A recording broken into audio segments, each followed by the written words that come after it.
We're live, Mark. I know we're live. I got an error message that popped up. Apparently, we're good now. We're good.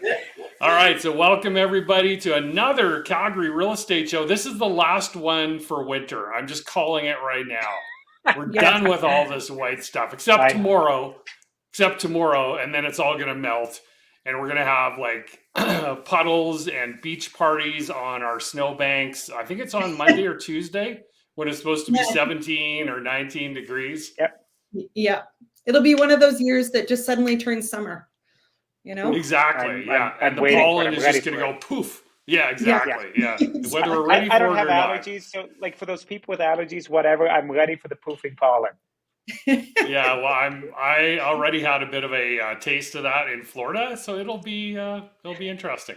All Yeah. right, so we already gave you a little sneak peek here, so let's get through our stats. We're going to finish up our special edition for buyers right now. So if you're watching this and you know somebody that's been really struggling to buy a home in Calgary over the last little while, share this with them, right? This is recorded. It'll be easy to share on YouTube, Facebook, LinkedIn. So share this with them. So I think there's some great tips here. So let's get to our weekly stats. Another crazy week, everybody. 463 new listings, 665 sales. That's 143 sale to new listing percentage. So Wow. for every home that got listed, 1.43 were selling. Yeah. Like that is the highest it's been in five since I think this year would be my Yeah. guess without going Yeah. back. Um, Pendings are a little down, and that's what's always interesting to me is pendings are always, there's got to be some unconditional offers happening, right? That the math would only make sense. Days on market up slightly, but nothing major there. And we're still right around 2,523 listings, not around. That's the exact number. So still very, very low. And then going back here, Natalie, take us through that. The real estate time machine. So last year we had 545 sales. This year, 633. So we're up 16%. New listings last year. Am I doing that wrong? Last year was 667. This year, 715. So we're up 7%. Actives was 3191. This year, 2522. So we're down 21%. Days on market last year, 27. This year, 21. So it's down 22%. And I will apologize if you can hear my dog crying outside of the recording room. So carrying It's on. all good. That's what happens when you work from home and you're doing live stuff on the interwebs. But a couple of points I'll make here real quick. So you're going to say, well, how does this work when our new listings are typically up over last year, many weeks this year? They have been. It's very simple. There's just more sales, right? Mhm. And our total inventory continues to remain in that 20% range below where it's been last year at the same time. And that kind of bears itself out when we get our monthly wrap up, which will happen next week. Jaden, over to you. Yeah, no changes in interest rates this week. Really, it's been the same for the last couple of weeks. Little changes with some of the lenders on kind of the side of things, but one of the interesting things is I read an article that one of the reasons that people are really jumping back into the market this year is that they've heard from the Bank of Canada that they're likely not going to raise rates again. So there's a little bit of stability there. But the really interesting thing behind that is that you would think that if people are thinking that, well, okay, we're not going to raise rates again. At some point, we know we're going to have to bring them down. You'd think that I'd have a portfolio that was relatively heavy in variable mortgages, but I don't. It's funny that last year, before they made that commentary, I was way heavier on variable. Clients just seemed to think that they could ride it out and they knew what the pricing was like and they could ride it out for the next, 6 to 18 months and follow the wave on the way back down. But I've been doing a ton of 3-year fix. So even though that kind of commentary, the way that the Bank of Canada was talking around what's happening with interest rates and maybe the direction that we're going seems to be a little bit more dovish, and we're heading down in that direction. People are still they're tired of this roller coaster ride, right? Like they just want to jump in there, and so there's been some great on that 3-year, it says 514 there, but you can go in and get preferred pricing from the banks. I got people down to kind of that 4.8%. Still not a phenomenal rate, but when you look back to where we were, even 3 months ago, people are very, very happy with that right now. Mhm. Yeah, absolutely. Absolutely. I mean, that is, and I think there's something to be said for certainty in your monthly amounts, so your monthly number when you have rates that have risen like they have. So let's just hope that those rates come down here over the next few months and we can give people some relief in this country. And that's all I'm going to say Absolutely. about that. That's all I'm going to say about that. I'm not getting political, but we all need some relief, right? Yeah. All right. So this is, yeah, sorry, go ahead, Jaden. No, I'm just totally agreeing with you, just nodding Yeah. along. Yeah. All right, so this is our special edition of the Calgary Real Estate Show, where last week we kind of previewed some of the ways that you can have success in this market as a buyer. So we're just going to really quickly recap what those first 4 steps were. And then the bonus at the end is that we're going to talk about ways that we have actually helped clients be successful in multiple offers, because so many are dealing with multiple offers right now. Talked about the pre-approval last week. Reach out to Jaden. He can get you pre-approved within hours and days, very, very quickly. His online pre-approval tool is fantastic. We've done it ourselves. It will tell you as you're making progress. And Jaden, just speak in 30 seconds or less on that pre-approval tool. Yeah, the big thing is, so you could fill it out in less than 10 minutes. It's very, very quick. But the thing is that it generates the documents you need. The faster you get me the documents, the faster you're pre-approved. If you have a pre-approval without documents up front, you do not have a pre-approval. If you want to compete in this market, get the docs up front so we can find any issues right away, and then you can mitigate those. So you can go forward with your purchase. Awesome. Right. Step 2, we talked about the buyer consultation. That is where we do a Google Meet or we meet in person, whichever works better for you. And we're going to ask you questions like, when do you need to be moved in by? That is probably outside of your actual budget number and some of your bedrooms, bathrooms, your whys. We talked to you about the 85% home, things like that. But your timing right now is vitally, vitally important. Do you have a lease ending at the end of June? It's now April, basically, March 28th. Like, we need to be getting on this now. If you're not looking to actually physically move in until September, let's do the consultation. Let's get you pre-approved. You'll have a more relaxing experience probably until we actually start looking. It's always relaxing. We make it easy and stress-free. But timing is a huge part of that buyer consultation that we will talk to you about. Understanding the market. So if you see the stats that we showed you earlier of 663 and 463 new listings, 147 sale to new listing ratio, that's a stat you need to understand as a buyer. Like, everything is selling, generally speaking, that is priced well. So here again is an example in mahogany for row townhouses, semi-detached and detached. They're selling for 100% of list price. When we back that down, let's say you're buying a row townhouse, maybe it's 101, 102. So therefore, what we don't want to do is we don't want to have you looking at properties that are well above your max budget, because the reality is, in today's market, the odds are that you won't be able to actually buy that property. Let's say your budget's 500. We want to keep you in that kind of 475, 480 range as your max, because the odds are you're going to have to go significantly above asking price. We were working with clients from Winnipeg who are buying from out of town. They're looking at a property in Ranchlands listed at 375 and it's sold for 455.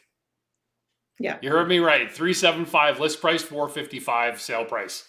Yeah. So, that's just what's going on in the market right now. So that 375, 380 on a $400,000 budget, that might even be a little low. But we'll work through that. So understanding the market is something that we do for you. We'll bring you the sale to list price ratios for the segment you're in: row townhouse, semi-detached, detached apartment, in the communities that we are looking in. And here's the reality. If you're in the position where you are wanting to move in at mid-June, end of June, you're going to have to move quickly, right? We're going to need you to be like, we always say, we move as quickly as you need us to. So if you're telling us you need to move in 60 days, we need you to move quickly too. So we may need to go see a home on a moment's notice, because we've had so many situations exactly on that Ranchlands one. They said, hey, we're reviewing offers Sunday night at 6 p.m. The seller reserves the right to accept an offer prior to offer review time. Well, what happened? They got a great offer, clearly, a $455,000 offer that was, if it wasn't unconditional, it was very close because it sold in a few days. So we need to go look at that house now, tonight. And then if you're interested, then we move to step 5, which is the multiple offer situation. If we pull a rabbit out of our hat and we're the only offer, fantastic. But let's prepare ourselves that we won't be, right? So here's the recipe that Natalie and I have used to help many, many clients over the last 4 years get their offer accepted. So number 1, we're going to ask the listing agent how many offers. And some people might say, well, that seems pretty basic. Well, you know what? You'd be surprised how many people don't know that. So we're going to ask, let's say we go show you that home tomorrow. You're interested in writing an offer. We're going to ask them right off, before we even show it, how many offers do you have? We need to know what we're getting ourselves into. Number 2, make sure we are offering underneath your max budget or at it. So what does that mean? Let's use that $500,000 number again. We want to make sure that you are well within your budget, because if you go over, let's say your budget's 5, and Jaden has told us, Mark, they can't go over 5, and we offer 520. Well, where are you coming up with the extra 20 grand, right? Like, we don't want to put you in a position where our offer gets accepted and then you're not going to be able to waive financing conditions, right? And I'm going to get Jaden to chime in on that quick financing condition that we can use here in a second. So we want to make sure we're putting you in a position to win. We don't want to put you in a position to lose. Now we're going to review the benchmark prices, as I mentioned, the previous purchase price to figure out market value. So we did this for another client up in Mount Pleasant a few weeks ago. The home was priced, they bought it for $365 in 2022. It was listed at $425, which seemed a little low to all of us, to Natalie, myself, and to our clients. And when I looked at the benchmark pricing, there was a 28% increase in the benchmark price from 2022 to 2024 in Mount Pleasant for row townhouses, which came out to right around $469,000. The house actually sold for $462. So that was pretty close to bang on in terms of what the market value of that home would be today. So then you're able to go, yeah, I'm comfortable writing an offer, like even if I have to pay 10 grand over or 20 grand over, because it's still within my $500,000 budget, then I'm comfortable doing that. And then here's the real secret sauce here, writing a love letter to the homeowners. Natalie, talk a little bit about this for us. It really helps give a leg up, because a lot of people have an emotional quotient when it's their home, right? They raise their kids in their house, whatever. So it's just, to express how much you like the home and that you want to raise your family there or whatever, your dogs. And it just makes that connection between you and the seller. And a lot of times, and we've seen that, where you may not have the highest offer, but that letter really speaks to the seller, and the seller's like, you're the one I want to work with. So, yeah. Absolutely. We've had success with that multiple times because a home is an emotional thing. You've raised your family there, your dogs, your kids, everything else. Now, Jaden, talk to us a little bit about your quick approval. So let's say we do have to write a financing condition in, totally good. We want to make sure our clients are protected. But Jaden has some special sauce that he uses as well, and maybe it's just his farm boy work ethic. I don't think it's farm boy work ethic, but it might be farm boy relationship building, right? So one of the things that we know is, like, if you're in multiple offers, we know that we're not getting 10 business days for financing. We prefer that because you never know what's going on with the client. But if we have the right client, we've gotten all those documents up front. I have underwritten the file myself, and I'm confident in it. I also know the lenders that can turn it around in 1 business day, 2 business days, maybe 3 business days if you need that. And so, at that point, we're not necessarily going for best rate on the market, right? We're going to, obviously, we think about rate and things like that, but we're looking for the lender that fits you, that can turn around that quick. And we've had huge success going in and saying, I know that you're getting these guys with even 5 days condition of financing. I can turn it around in 2 or 3 days. Finding that when you do that, coupled with a pre-approval letter that is specific to the property, it is not about them being pre-approved in general. For this property, for this purchase price, they are pre-approved, and then I can turn it around in 2 or 3 days. Really helps get those offers accepted. Awesome. Yeah. So that's it. That is those are our best tips for buying a home in Calgary right now. And Natalie, let's wrap it up with some bathroom reno ideas. Yes. Well, this is actually about where you should save versus splurging when you're doing a bathroom reno, because we all know it can be very expensive. So you splurge on the carpet in the bathroom, right? isn't that pink carpet. the yellow and the pink? I can't even look at that because my house had that in Riverbend in the 90s. Not the pink carpet, but carpet in the bathroom. Oh my goodness. Okay, so budgeting tips for a remodel. The cost really depends on the current state of the bathroom. Are you just sick of looking at that ugly vanity, or is it falling apart before your eyes? Know your needs versus your wants. This determines whether you need a refresh, which is, just doing a few little things, complete versus a complete redo. So break down the key elements to focus on, like your bath, shower, vanity, sink, countertops, flooring, toilet lighting, accessories. Okay. How much does it cost? This is something we get asked a lot, actually. Two main costs are obviously labor and materials. So the average is actually $12,000 on a full rehab, with a range between $6,700 and $17,600. And where does that money go? So if you have a light refresh, which is just new hardware, which is like faucets, lighting, decor, that kind of thing, that's going to be on the lower end, obviously. If it's a bigger refresh, any of the above, plus replacement of key elements, meaning a tub, a toilet, a vanity, but the layout stays the same. We've done this. And then a whole gut remodel is when you're having to actually rip out walls and move things around and redo the configuration. That's where that big ticket price comes from. But rule of thumb is that double the price of the element, like a toilet. If it's $250 for your toilet, it's going to be $500 installed. So how to save money. Unless you're an experienced DIYer, you're likely to have a contractor. However, you can save with good design choices. So update elements, not the layout. And that, again, is a big one, because when you're moving walls and you're moving plumbing, that's where big costs come in. By updating key elements in their current location in the same footprint really helps. Reface and don't replace. So cabinets and shelving can actually eat up a lot of cost, especially if you're doing something that is custom.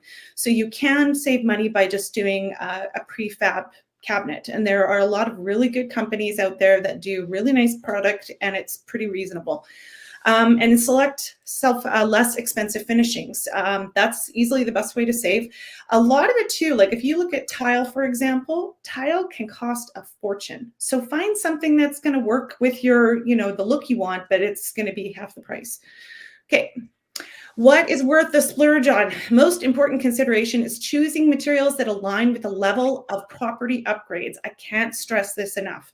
So putting in sort of budget-friendly accessories into a luxury home isn't going to fly. And the same goes the other way. You have this luxe spa bathroom in a house that's 1,000 square feet and is worth 400,000. Again, it doesn't jive. So keep within, what the rest of the house looks like. Splurge on necessary items like showers and toilets. Fixing anything that's broken prior to the fun stuff, like putting in new countertops or tile. Splurge on labor. I can't stress this enough. If you're not a DIYer, an experienced DIYer, I will say, you could do a lot of damage to your bathroom and waste money. You never know, right? Like we've seen this so many times. Hey, Mark. Oh, yeah. So, and if you don't have the tools, time, and the talent, bring in the help. A pro can help get the job done quickly. They can probably get the job done under budget or on budget. Whereas if you're doing it yourself, you screw something up and then you got to pay for somebody else to come in and fix it. So that's all I've got for today. Awesome. That was fantastic. Yeah. Jaden, thank you very much. Natalie, thank you very much. Thanks everyone for watching. And we will talk to you all in 7 days when we have sunburns from the beautiful weather next week. We'll be wearing shorts. Hey, guys. Bye.